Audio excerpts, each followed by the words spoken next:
Hello guys, welcome to Aditya classes. Class 8 chapter 2 linear equation in one variable. Linear means Hindi में linear को बोलते हैं रैखिक.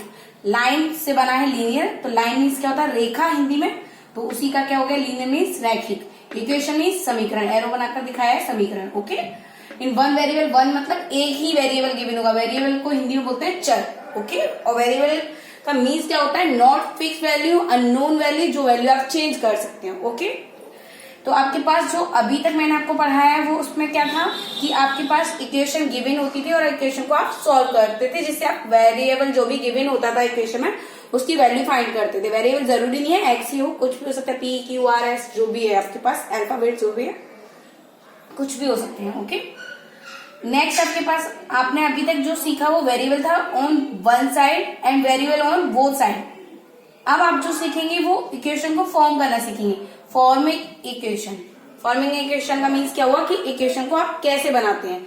अभी तक क्या होता था इक्वेशन गिवन होती थी, इक्वेशन को सॉल्व करते थे. अब क्या होगा उस इक्वेशन को ही बनाना सीखना है जिससे आप वेरिएबल की वैल्यू फाइंड करते थे. ओके, तो कुछ भी आपके पास थ्योरी मतलब उससे रिलेटिव कुछ डेटा गिवन होगा कि आपको उस इक्वेशन को आप कैसे फॉर्म कर पाएंगे. जब तक आपको कोई चीज आपको टूल्स नहीं मालूम तो आप कैसे किसी भी चीज का इन्वेंशन कर सकते हैं. इसलिए टूल्स के तौर पर वो क्या देगा, वो आपको थ्योरी में डेटा देगा जिससे आप इक्वेशन को फाइंड कर पाएंगे. आपको क्वेश्चन में गिवन है sum of two number is 64. Two numbers का जो सम है वो 64. बेटा एक चीज और आपको बताना चाहूंगी, ये वन वेरिएबल यूज हुआ है इसलिए यहाँ पर इसी तरीके से सॉल्व करना है.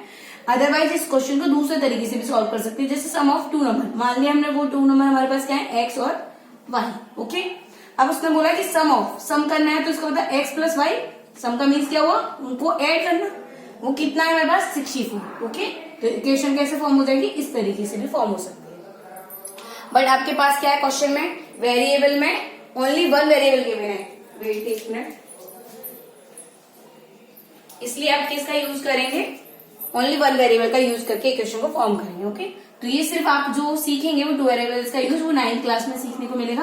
बट आपको यहाँ समझा दिया है कि वेरिएबल का यूज आप इस तरीके से भी कर सकते हैं टू वेरिएबल्स, क्योंकि उसमें आपको दोनों में ऐसे कुछ भी नहीं मालूम ना कि सम ऑफ टू नंबर्स, दोनों नंबर नहीं मालूम है, तो इसलिए दो अननोन नंबर आप कर लेंगे एक्स और वाई, जिनका सम करेंगे वो क्या हो जाएगा 64. ओके, तो सम ऑफ टू नंबर इज 64. मान लिया दो नंबर आपके पास गिवन है, उनका सम जो है वो कितना है 64 गिवन है. अब उससे रिलेटिव जो आपके पास जानकारी दे रखी है वो क्या दे रखी है कि one number is 10 more than other. जो दूसरा नंबर है उससे 10 अधिक है एक आपके पास जो नंबर गिवन है.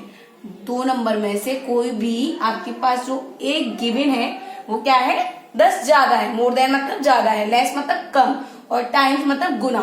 ओके, तो इस तरीके से तीनों केसेस को एक साथ दिखाया मैंने एक ही क्वेश्चन में.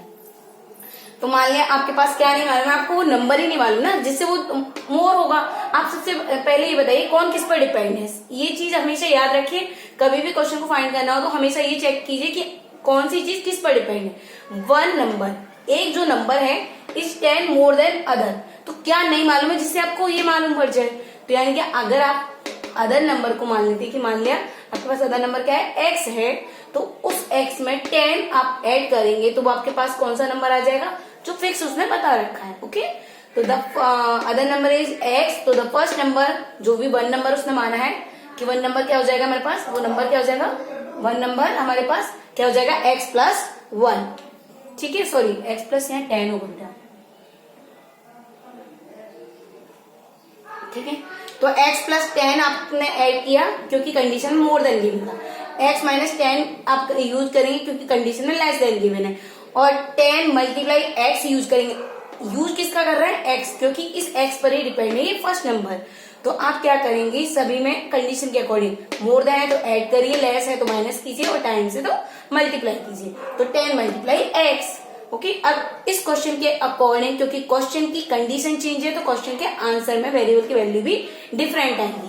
ओके, फर्स्ट केस के अकॉर्डिंग दोनों का सम कितना है 64 मोर देन के लिए, इसी तरीके से लेस देन के लिए, इसी तरीके से 10 टाइम्स के लिए. कितने के इक्वल चला बेटा 64. ओके, तो x ऐड किया 2x हो गया. 64 आपके पास ऑलरेडी राइट हैंड साइड में गिवन था. 10 आपके पास लेफ्ट हैंड साइड में, आप इसे दूसरी साइड में लेके जाएंगे तो -10 हो जाएगा।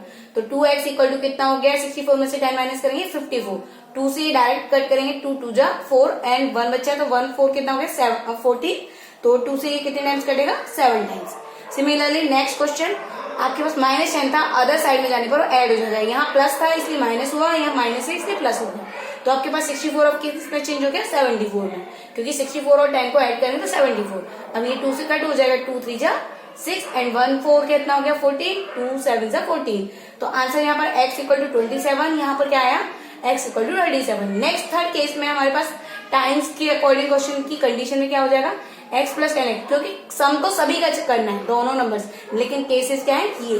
ओके, ये ABC केसेज है, यहाँ पर फर्स्ट सेकंड थर्ड लिखा है ना, ये केसेज ही है, ये क्या है आपके पास केसेज है। ओके, जो आपके पास गिवन है। नेक्स्ट थर्ड कंडीशन के अकॉर्डिंग 10 और 1 कितना हुआ हमारे पास 11x, ये 1x हुआ। ओके, तो 10 और 1 कितना हुआ 11 और x साथ में चल रहा था 11x।